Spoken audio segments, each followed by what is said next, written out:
செய்திகள் வாசிப்பது கீதா ஆர்கே.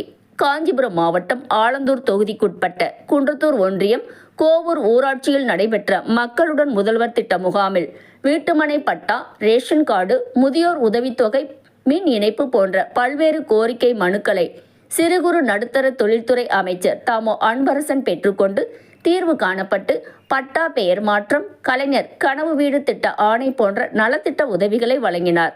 மாவட்ட ஆட்சியர் கலைச்செல்வி மோகன் தலைமையில் நடைபெற்ற அரசு விழாவில் ஸ்ரீபெரும்புதூர் எம்எல்ஏ கு. செல்வ பெருந்தகை, கோட்டாட்சியர் சரவணன், ஒன்றிய துணை சேர்மன் உமா மகேஸ்வரி, வந்தே மாதரம் வட்டார வளர்ச்சி அலுவலர் வரதராஜன், ஊராட்சி மன்ற தலைவர்கள் கோவூர் பா. சுதாகர், இரண்டாம் கட்டளை சாந்தாதேவி, சுகுமார், கொல்லஞ்சேரி உமா சத்தியமூர்த்தி உட்பட பலர் உடனிருந்தனர்.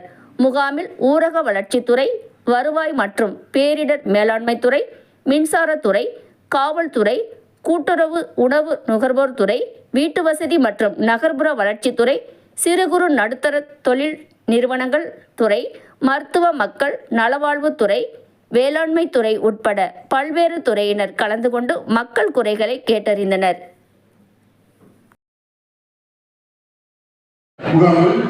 திரு கே. ஜெயசங்கர் அவர்கள் பட்டாவின்றி பட்டா மற்றும் பெயர் மாற்றம் விண்ணப்பித்துள்ளார்.